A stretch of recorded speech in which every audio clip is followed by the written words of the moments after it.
In this chapter, we will define the concept of market failure and the consequences of market failure. We will look at the demand side of market failure and also the supply side of market failure and the efficiencies that result in a market failure and how the market failure impact the consumer and the producer surpluses. We will define also a private good, public goods, the free rider problem, and the quasi public good. We're also gonna look at how the optimal amount of a public good is determined by government. Again, here the idea is, as we alluded before, government will use a cost benefit approach to be able to make that determination. We have some discussion related to government failure. Government have a good intention to resolve a market failure, but it can also result in government failure due to the challenges that government will face. The last word of the chapter will review how carbon dioxide emission is regulated by government. So the content of the chapter: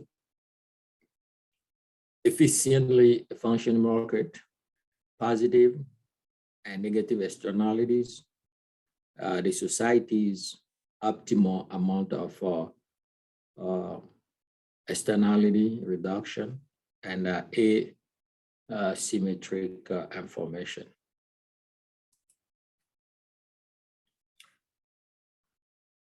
So market failure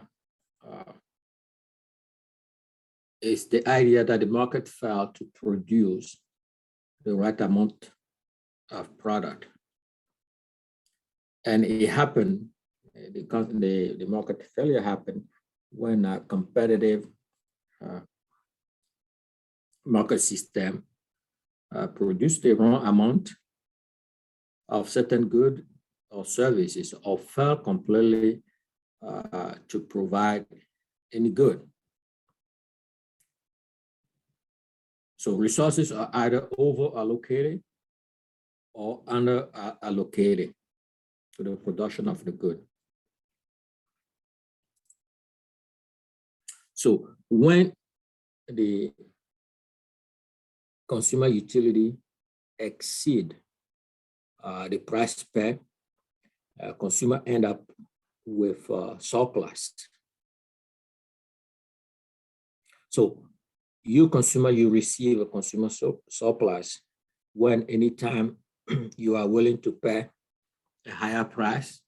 You go to the market due to your utility, you are willing to pay a higher price, and you end up paying lower prices, right? Lower price due to the competitive force on the market, right? One example is you go to dealership or you go to any mall, right? You have a fixed idea of the maximum money you are willing to pay due to the satisfaction that the product will give you. But due to the competitive force of the market, the equilibrium price that the market offers you is lower than your original expectation. So you end up with a consumer surplus. So let's see the illustration here of a consumer surplus. If you look at this table here, we have Bob, Bill, Bart, Brent, and Betty. Right? They all express the maximum willingness for the good, how much they are willing to spend for the good. And the market offered them equilibrium price, which is 8.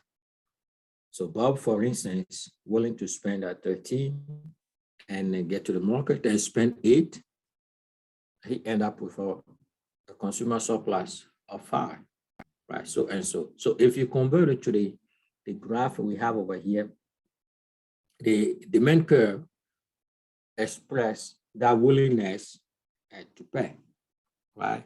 The willingness to pay. So if you gravitate to the demand curve, it's the ability and the willingness to pay the quantity, appropriate quantity at a given price. But here, the market set up the price as P1, right? So anything that is above the willingness is greater than the P1, generate a consumer surplus. You can see also in the table here that not all consumer will have a surplus, right? Bob have 5 and Betty nothing. A consumer surplus, right, are shown here, right, it's in the green triangle here of the graph, and which is the difference between the maximum price to pay and the lower price offered by the market, the equilibrium price.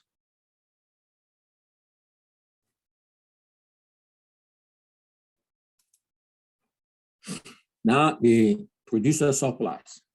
When producer receive a price greater, right, than its marginal cost, producer surplus will be created. So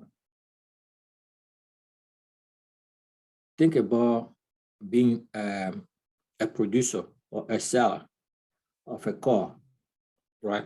You have a good idea about how much, right? A good idea how much you will sell your car, the lowest possible price that you will sell your car based on all the costs of manufacturing, get a car in, your operation costs, everything that you get into it, you know the minimum possible price that you will sell the car.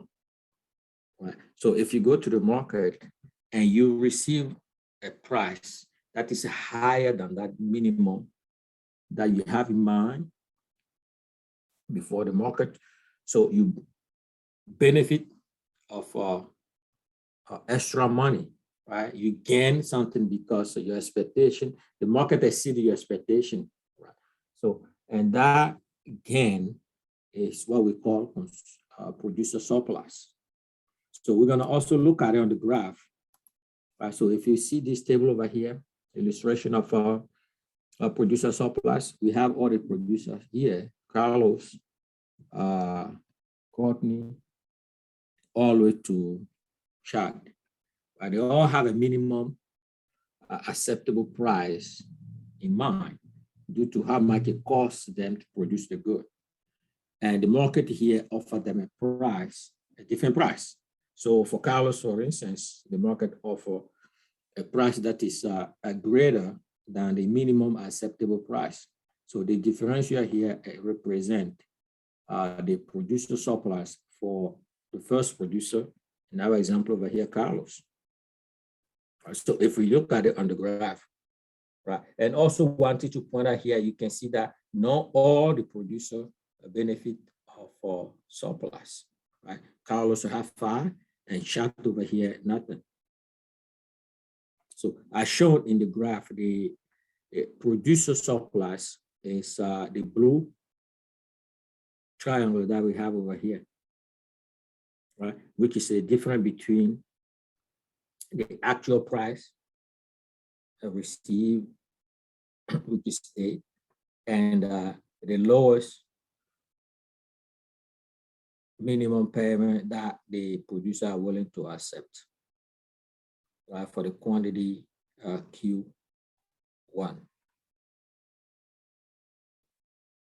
Okay, here one thing also we can point out is that the producer in this particular case received the sum of the amount represented by this blue triangle and the yellow area, right?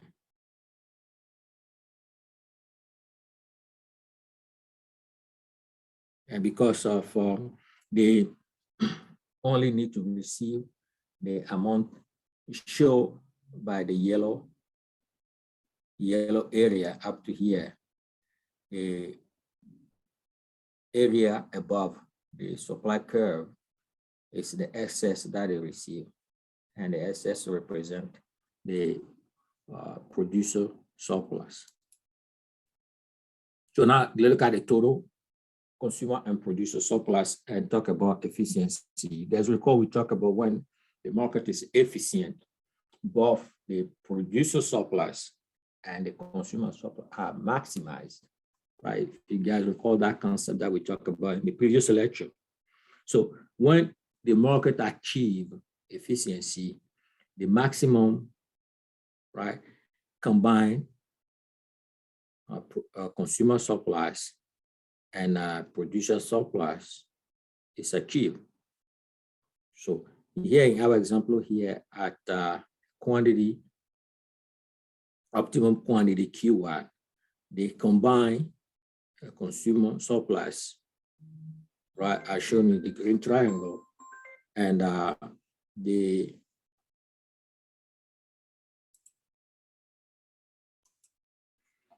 our case here, you will see that productive efficiency is achieved because of the competitive forces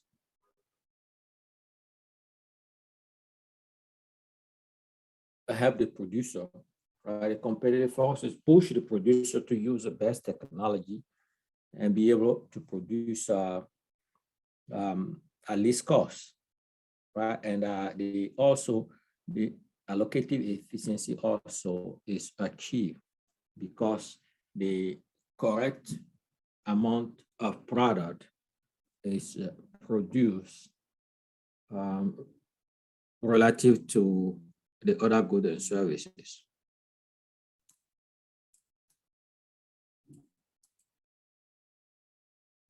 Loss of efficiency or efficiency loss, what we refer to also as deadweight losses, are the reduction of the combined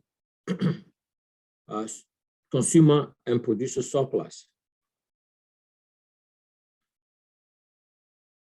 So what that means is either the quantity produced are less or more than the optimum quantity, right? So Q1 here is our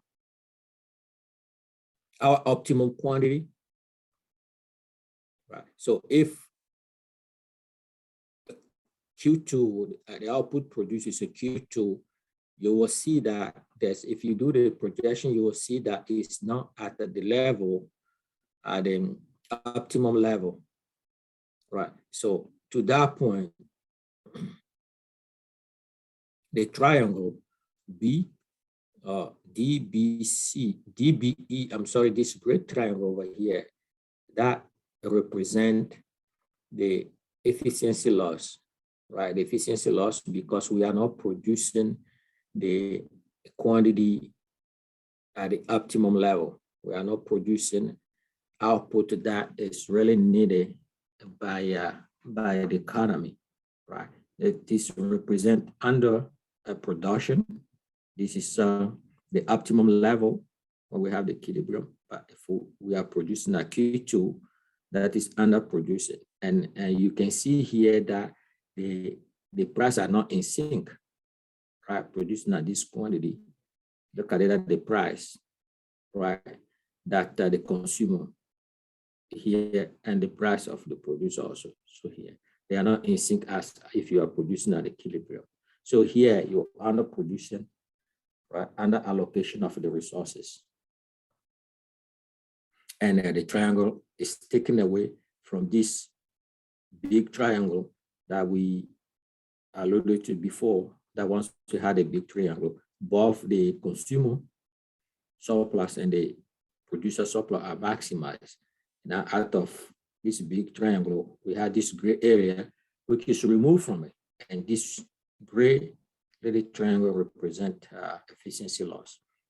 So now let's look at the case of overproduction, right? Overproduction. So again, you have efficiency loss, right? And that efficiency loss are the reduction of the combined consumer surplus and producer surplus. And the quantity produced here are greater than what is really needed. Right? So if the equilibrium, the optimal output is Q1, and we are producing Q3, you can see that we over allocated resources, right? Overproduction, right? And the triangle here represent efficiency loss, right? Associated with over allocation of resources or overproduction that happened because Q3 is greater than the optimum output Q1.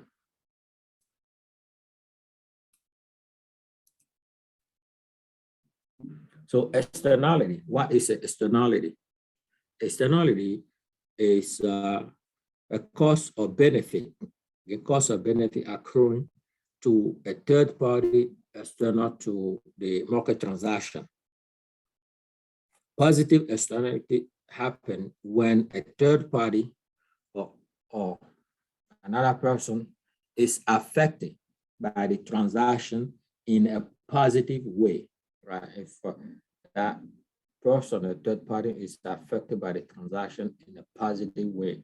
Let's say you got vaccinated, right? You're the one who spent the money to get vaccinated, and your entire community are affected positively by your vaccination because people will be comfortable to have you in the house because they know that you are vaccinated. Right? And in that case, the good is underproduced, right? The good is underproduced. So the equilibrium output will be smaller than the efficient or the optimum output, right? Because a consumer is willing to pay a price equal to the consumer's individual marginal benefit back, no more.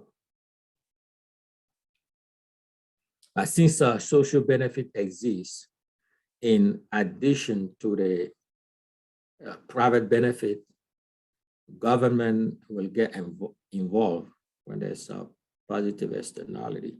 Right? Government must either add in the production by giving subsidies or produce the good itself, right? And negative externalities happen when a third person, right, to the transaction, right, is affected negatively by such transaction. Right? In that particular case, you'll see a tendency of overproduction of the good. And the equilibrium output will be greater than the efficient output. Right? This is because the producer, right, who is not bearing the full cost of the production will have a tendency to overproduce. So one example of negative externality will be if you have a power plant, right? You account for all the costs to produce a power, but you don't account for the cost of polluting the air, for instance. So there's a less cost that you didn't include in your cost structure. So in that way, you will tend to overproduce because you are not bearing fully the cost of production, right? And other people living around your factory will get that negative impact because you pollute the air and people around the plant may get sick, or it may impact the well-being of people around the plant, right? Which is something that you don't incur by other people.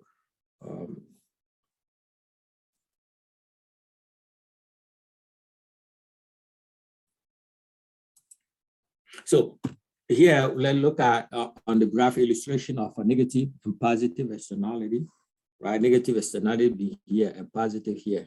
So with a negative externality borne by society, the producers supply curve S, right? S over here is to the left, right? It's to the right of ST, right? The total cost of supply. So you will see that there's a overproducing, right? Overproduction of the good, right? And against it here, this is the original supply curve, which is a total cost supply curve. And you see here that the producer supply curve is to the right of the total cost supply curve. And if you look at the equilibrium, here is the equilibrium, the output of the equilibrium, optimum output, right? So by producing at this level S, right? So the new output is QE, which is greater than the optimum output, QO, right? So there's that generate efficiency loss due to over allocation of resources, right? We produce more than what we should be producing, right?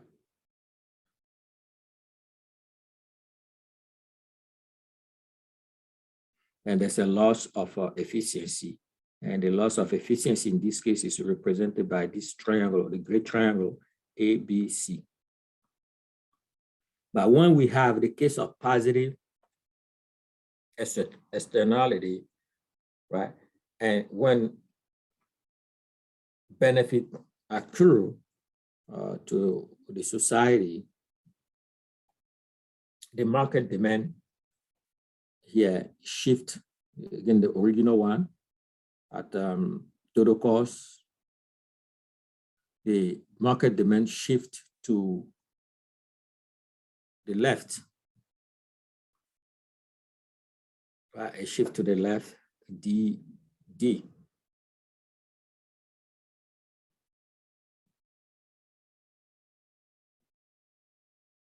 which is below the DT. And as a result, what we see here is original equilibrium being here, QO, right? Optimum output. Now the output produces a QE, right? It's less than what we should be producing. We produce a QO. Again, and this triangle here, Y, Z, X represent the loss or efficiency loss. Now, government intervention to try to correct, or the aim of a government intervention is to correct the market failure, correct those externality, right? So negative externality is over allocation of resources. So government can get involved and correct the over allocation of resources in two ways, right? One is using direct control, which is to reduce the supply by driving up the cost of production, imposing a regulation or taxes. And that will shift the supply curve and reduce the output produced. Another way also will be to impose the Pigovian tax, right? Tax that is a specific to related product a good or service to the extent that the production costs will increase and decrease the supply of the good. And doing so, it will correct that over allocation of resources and the efficiency loss. One positive externality it happened, the equilibrium output will be smaller than the efficient output needed. Because here a consumer is willing to pay a price equal to the consumer individual marginal benefit.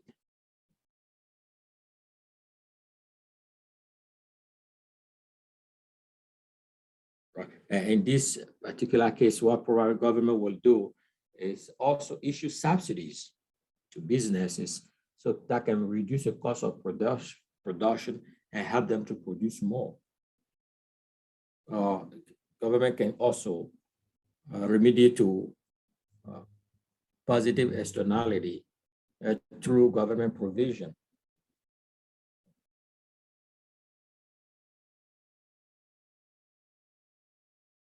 But other case, it will shift the supply curve to the right, which will lower the equilibrium price and lead to greater equilibrium output level.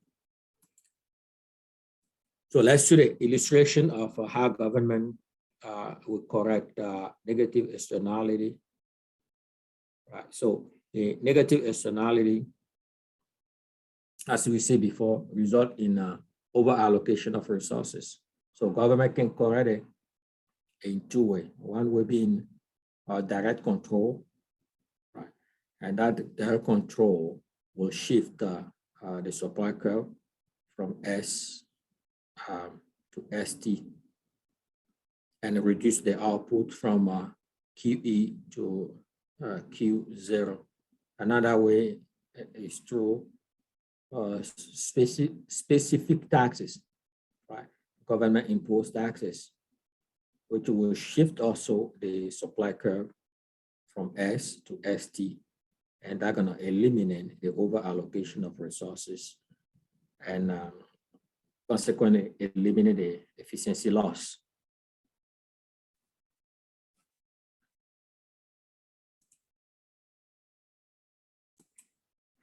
Correcting of positive externality.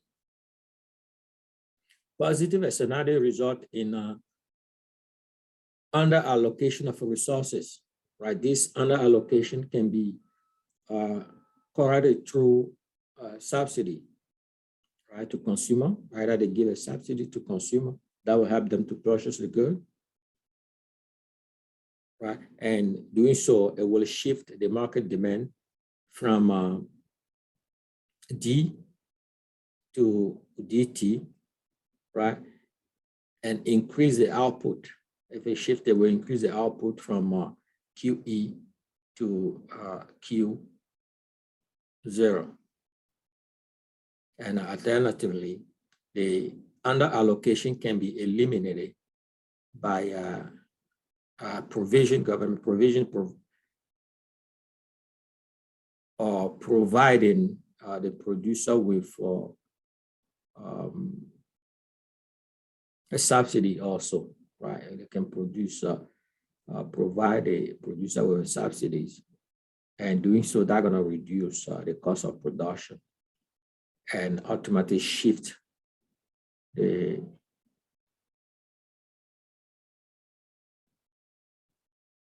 supply to the right. And that increases the supply of the good and correct the efficiency loss, which is this triangle, moving the quantity produced from a QE to Q0.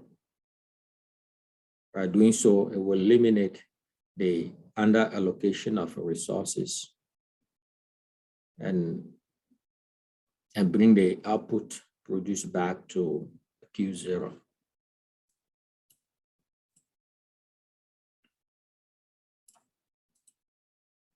So this table lists several methods for correcting externalities, right? If it's a negative externality, right? Spillover cost, or positive externality, spillover benefit. Now the cause, over production of output, therefore over allocation of resources, under production of output, under allocation of resources, and the way to correct the externality.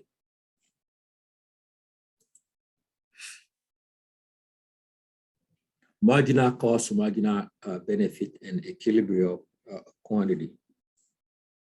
This is a case of pollution. So reducing pollution and related negative externality is not free, right? Society must decide how much of the pollution abatement it wants, because it's not free. So high costs mean that they totally eliminate or try to eliminate totally pollution may not be desirable, right? So we must decide what is the exact quantity of pollution to eliminate.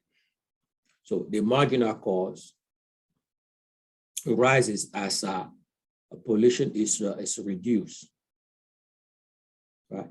And at some point, the marginal cost will be higher than the marginal benefit if you try to eliminate all the pollution in the air, right? Consequently, the additional action to reduce pollution will be greater and give less benefit to the society, right? So to that point, the optimal amount of externality reduction, in our case here, I show you at this level here, when the marginal benefit curve and the marginal cost cross to get to the equilibrium. In our case here is Q1, right? And that represents the society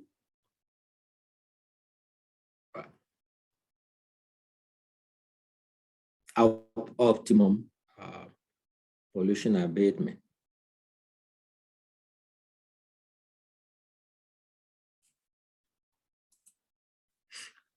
So government role in the economy, the Coercive theorem suggests that under the right condition, private bargaining can solve externality problem. And to that point, government intervention in the economy is not necessary if private bargaining can solve the externality problem. Government can have a role in the economy to correct externality if a private bargaining doesn't work. The socially optimal amount of externality abatement happen where the society's marginal cost and marginal benefit of reducing the externality are equal, right? The marginal cost and marginal benefit concept that we alluded in the previous lecture come here still valid.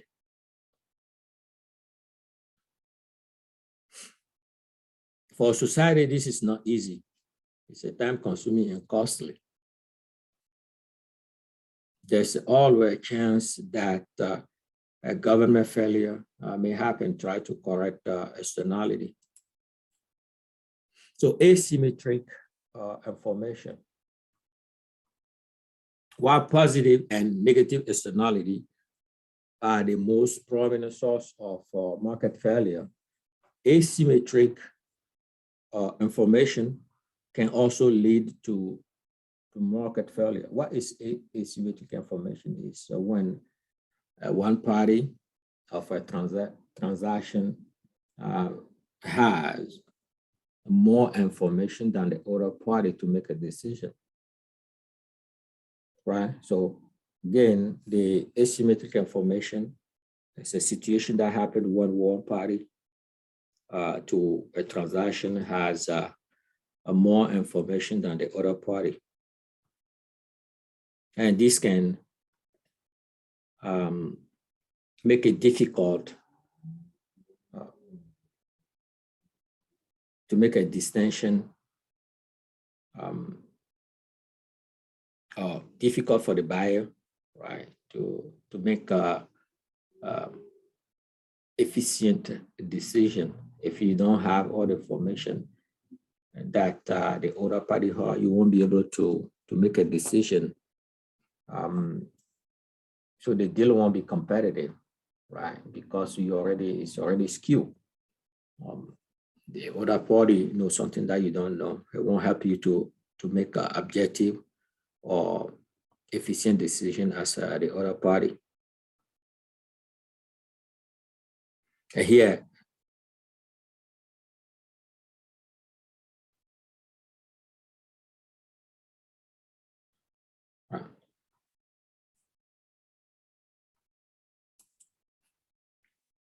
example, here are some of the example. If you were to pull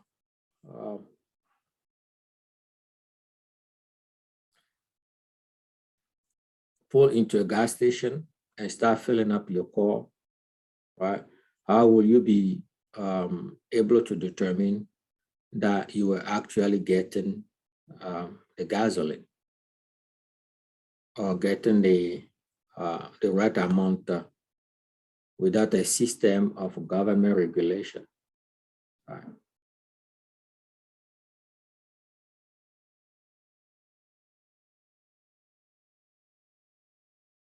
Another example is if you are patient, do you have ability, right, to evaluate the skill for the surgeon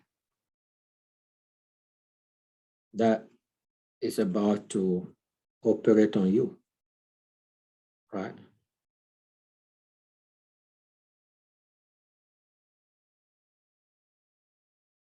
So inadequate information won't provide the buyer with the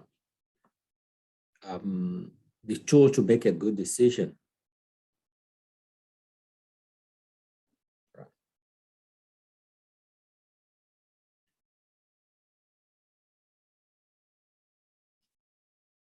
Okay.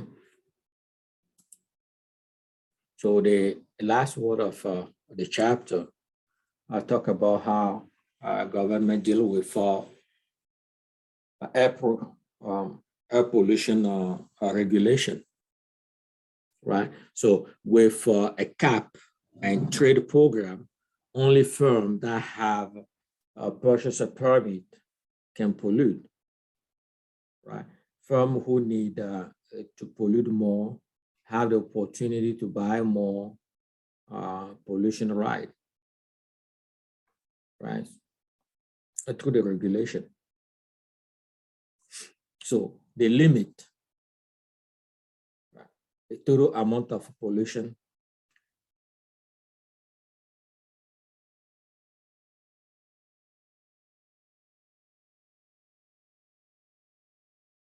and how much each firm emit is based on a market system. So the carbon tax is imposed on the basis of how much carbon each ton of coal, gas, gallon of gasoline, barrel of oil contain. This starts to work by raising the cost of polluting and reducing the consumption and the amount of COD that factory will emit in the atmosphere.